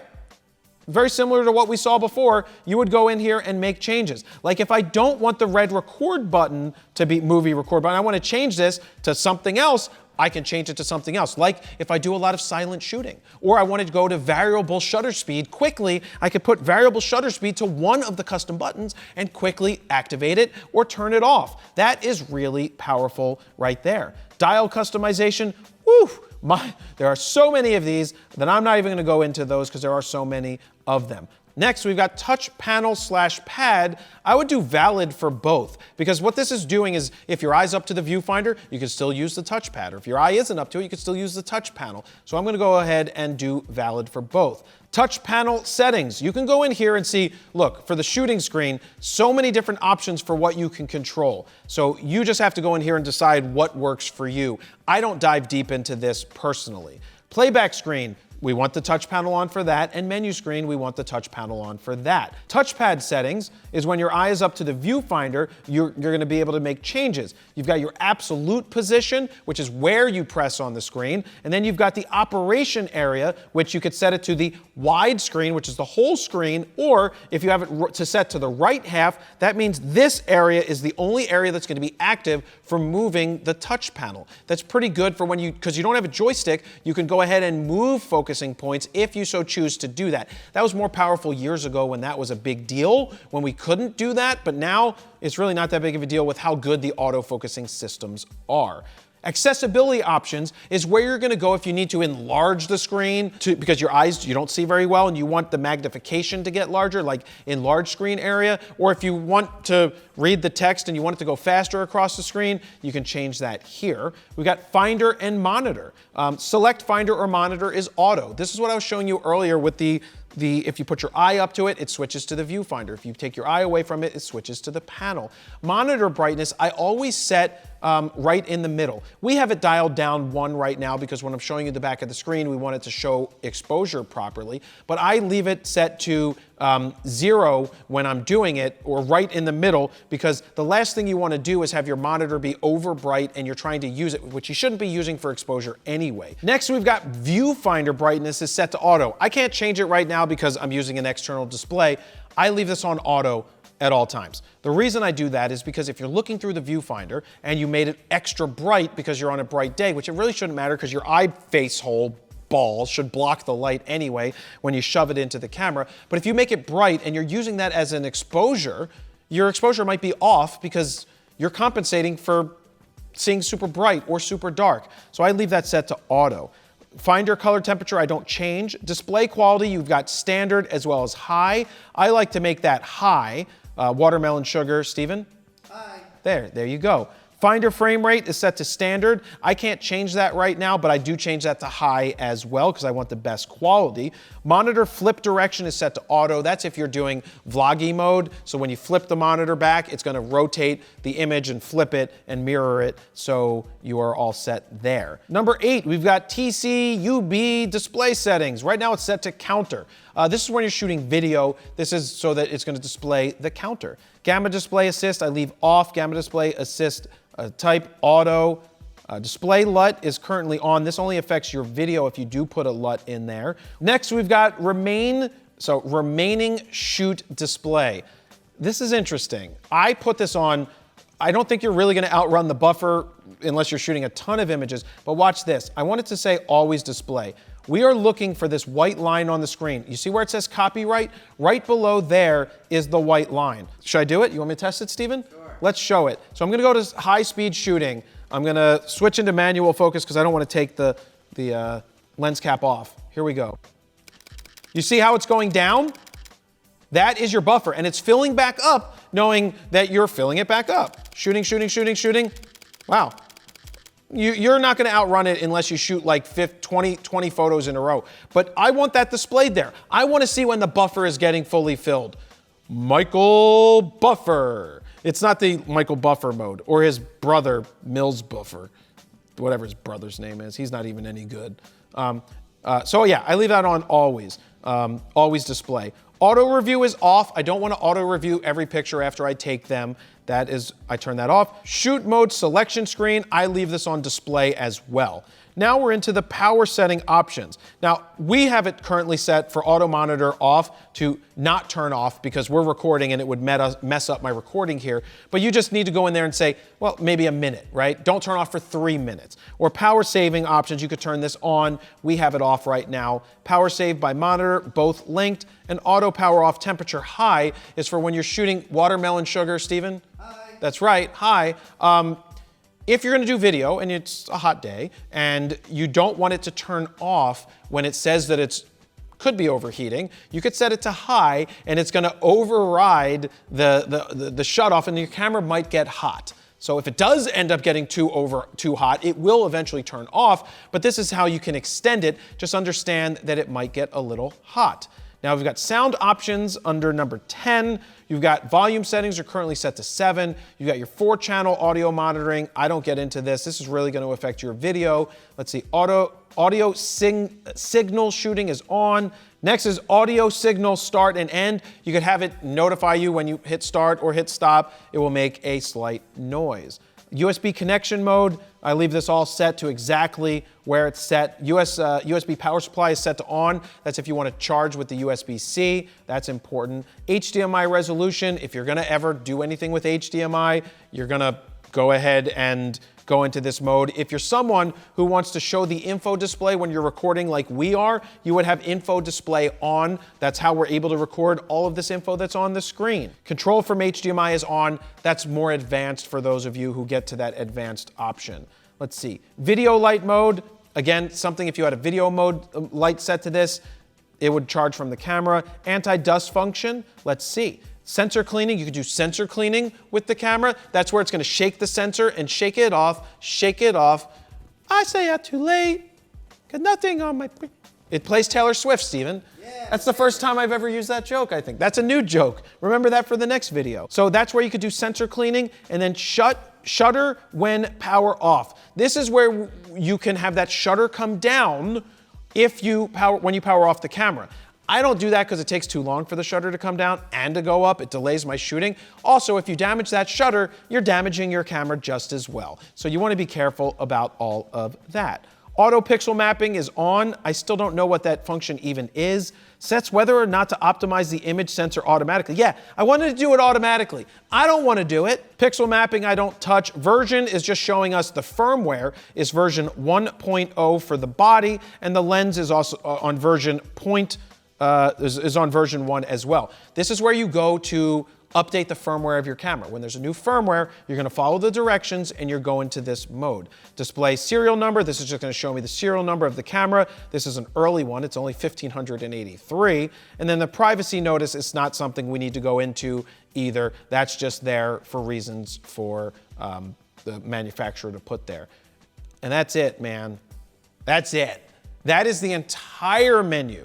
Now, you can dive in deeper if you want. I gave you the cliff notes of how I personally would do it. Next, we're gonna go into the menu settings for video. It's not gonna be nearly as long because there's not as many settings. Or there are all the settings that we already had from stills, but a lot of that transfers over to the video as well. So now, let's jump into that. So now I've switched the top of the camera into the video mode. So now we're gonna access the video menu. So I know this looks deep and complicated like the camera menu, but the good news is we only need to change a couple of things in here because it's mostly the same stuff that you find in the camera menu. This is something that's slightly different. This is your tile menu that brings up your frame rate, your shutter speed, your aperture, your ISO, and your auto white balance, and a bunch of other settings that are a little bit more advanced. But you can still go in here and make changes as you normally would, like you could in the stills menu mode. You can see your audio levels down here in the bottom right-hand corner.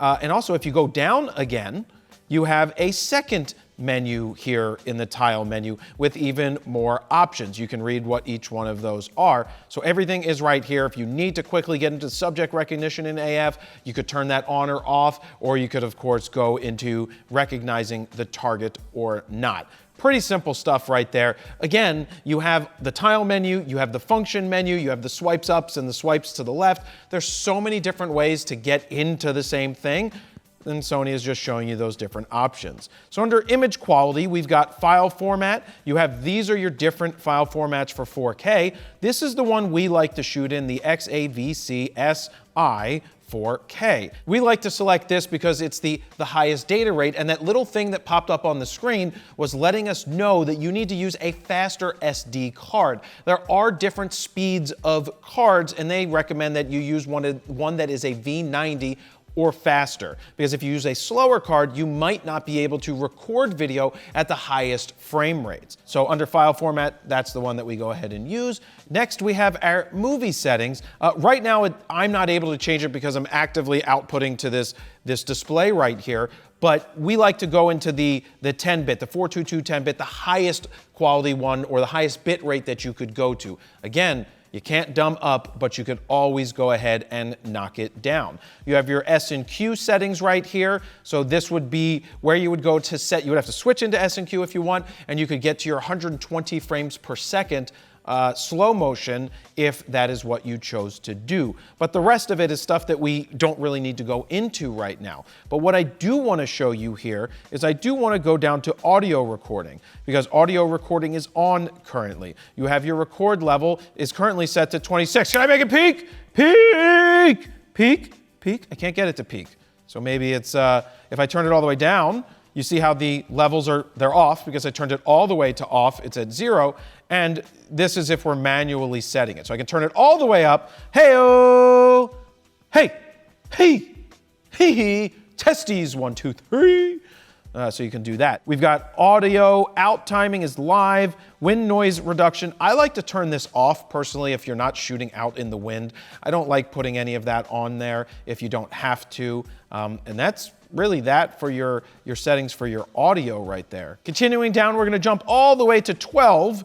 Shooting options, we've got auto framing settings. This is something that Sony has put into these cameras that's pretty cool, is you're able to say, turn auto framing on, and if you're filming yourself, it can follow you. Say you have a whiteboard or a blackboard and you're gonna be writing and you want it to follow you for a tutorial, the camera will actually do that and punch in a little bit. So it's gonna be acting as like a 4K recorder, but then it's gonna punch in at 1080 and give you different parts of the frame and also follow you around. So it's a really cool feature that you might wanna try out and see if it works for you. So you've got the auto start, the medium crop level, you can change the different crop levels. Framing tracking speed, you can make that go faster or slower. Movie record settings, it's currently set to crop, and HDMI is also set to crop as well. But this is a really cool feature that Sony has built into their cameras. And one more thing I want to show you over here in the autofocus menu is AF transition speed. So currently it's set to 5. Now this is when you are doing autofocus in video. Do you want it to, say you want to switch from, say, the camera to my foot. Are you set on my camera to my foot, Steven? Yep, Steven's set to my camera to my foot. And you can see the transition speed. What number are you on? Fastest it goes. He's on the fastest it goes on the camera that we're using, but that's what you can change. So you can go in here and have it rack slower, or you could have it rack faster. It all depends on what you're going for. What cinematic look do you want? If it calls for quick movement, then go for quick. If you want it to be slow, then go all the way down to slow. and then you just hit enter, and then you are all set right there. Like I said, almost everything in this menu setting section for video is very similar to what you find in the stills mode. There may be a few things that we might have missed here, but I wanted to give you the cliff notes, the quicker things for the video, so that we can keep moving on with the video and you can get out there and shoot quicker. Let me cut in here and say thank you very much for watching this video. If you're finding it helpful, go ahead and hit that thumbs up to let others know that this video has been helpful for you, as well as leave some comments down below on how this video has helped you thus far. Also, if you want to go ahead and subscribe, please do so, because we put out videos every single week. There's user guides like this, there's fun and informative content, there's educational content on how to take better pictures, as well as photo news that we do just about every week. On top of that, there's the FroChives. There's over 3,000 videos that I put out over the last 13 years, so be sure to check them out.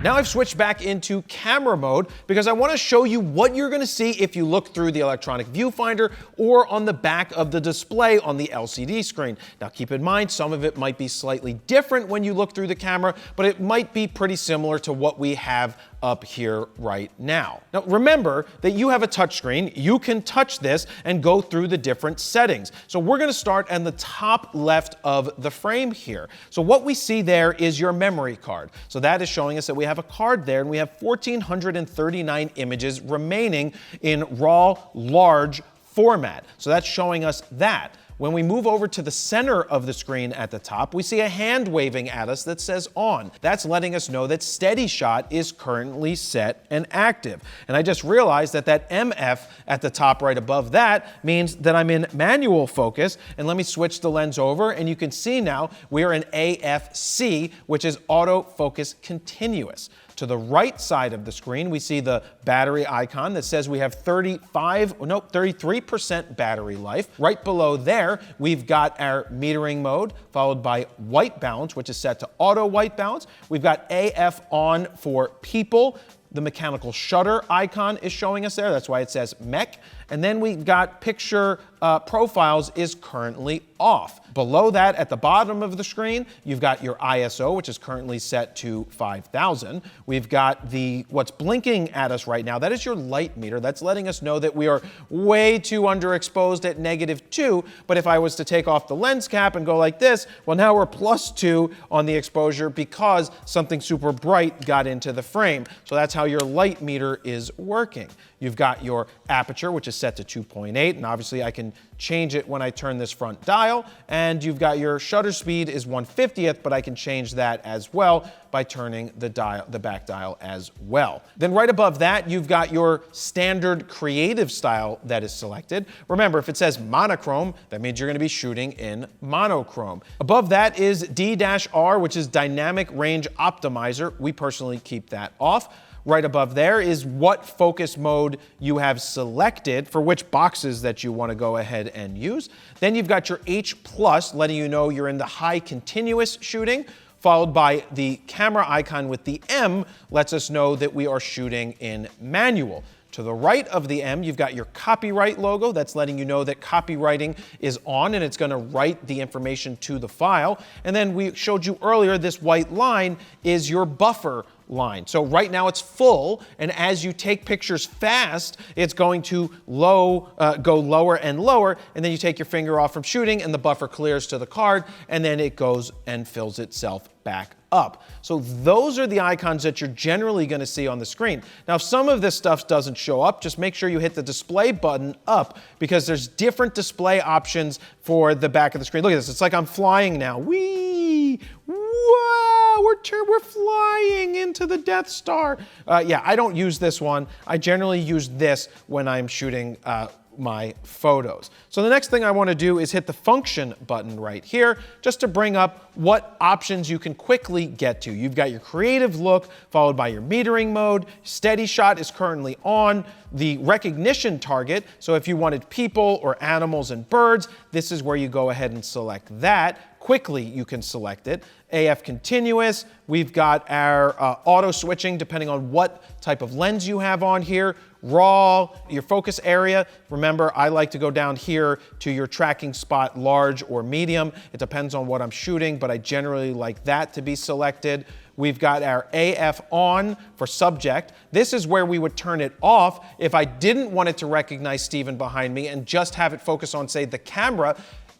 Even though it finds his face, it's not going to recognize it at that time to then switch focus. So that is the time that you want to use it. Say someone's holding something out and you want to focus on that, you would want to quickly go in there and turn that off. Silent mode, you could activate right here as well. Touch functions, being that I'm plugged in to the camera, I can't turn that off. And then we've got auto white balance. And that right there is your function menu that pops up. Keep in mind, you can go back into the menu settings to change the icons and to change the features and functions that are here. So if there's something that you want to get to quicker, because say you don't need to have that auto thing, I don't need that auto thing in the top right-hand side of those boxes, I could change that to whatever I'd like to change it. But remember, there's already so many custom buttons here, but it is nice to get to something quickly if there's something that you want to access fast. Now I just switched into the video mode to walk you around what you're going to see on the screen and go over those icons. Now if you don't see what I see what I see. Whatever. Hit the display button, because as you hit the display button up and down, it changes what shows up on screen. So this is pretty simple. Top left-hand corner, you have a representation of your VMU, which is letting us know what our levels are for video, for the audio recording. Next to there, you've got your AFC for continuous focus. We've got 0 and 0, 0. That is the countdown timer. Right now, we're not recording, so it's at 0, 0. You can see to the right of that at the top, we're at 4K in 24p. And with the memory card, we have 1 hour and 5 minutes at this current setting of record time. We now are down to 30% on the battery. Going down to the bottom of the screen on the bottom right, you've got your metering mode. Your dynamic range optimizer is also off here. I'm gonna hit set anyway. I have to hit set. Let's see, because I'm moving the arrows on the screen right now, and I'm locking that focus right into that part. So when you want to change that, same thing with stills, you have to hit the OK button, because if you start hitting something like ISO, it's going to activate it. So to change these points, I've got to do that and then lock it back in by hitting the OK button in the middle. So bottom, we've got auto white balance, followed by ISO, which is currently at 5,000. The same thing with the meter blinking at -2. And we've got my f-stop at 3.5, which I'm gonna change back to 2.8, and I'm at 1/50th of a second. And we go back to the top of the screen, right below the visual representation of your audio, we are in manual mode when it comes to shooting video. So let me show you what happens when we hit the red record button. We go ahead and hit record. Record now right in the middle of the top, and your count up timer is counting up for how much time you've been recording for. Now, keep in mind, if you're gonna record for a long period of time, you might wanna plug into a USB-C charger. I like to use something like an Anker phone charger or power brick, a good sturdy one, because you're gonna get more power out of that, but you wanna make sure you're doing that. Now you can have basically unlimited record time as long as you don't run out of space on your memory card, or you don't run out of power, or the camera doesn't end up overheating. So to stop it, I go ahead and I hit stop recording, and it goes boo-doo-doo, and it is all done. Now, function menu, we hit the FN again, and you have these options, which are currently set here for video. You got your picture profile, your audio record levels, steady shot, recognition target, AF, your focus mode, your zebra display, you could turn that on or off, zebra level, we already talked about that, focus area, subject recognition in AF, focus mapping, touch of course, touch on the screen, and your auto white balance. But the same with photos, you can go into the menu and customize this setting for you. So that walks us around what you're gonna see on the screen when you're in video mode. Whew, that was a long thing. Now, if you got this far, hashtag leave a comment down below that you got this far. We really appreciate you guys watching this, but I hope you enjoyed this run through of how to set up your Sony a7CR. It's a fantastic camera. Remember, if you think that there's something wrong with your camera, generally speaking, it's probably not the camera. It might be a setting that you have, or you might be doing something wrong. Usually it's human error if you're not getting the results that you want. Just understand that. That's usually the first place that I look, is like, it's gotta be my fault, until it's not my fault, and then I get upset. But really, if you enjoyed this, let us know down below. Hit the thumbs up button. Don't forget to subscribe, because we are putting out videos all the time, whether it's user guides like this or photo news that we do every week or every so often. We also have a podcast where you can listen to it. It's Frono's Photo Raw Talk, wherever you get your podcast. And there's a ton of videos in the FroChive, 3,000 plus videos over the last 13 years that you can check out as well. So thank you very much for watching. Jared, Polin, FronosPhoto.com. See ya.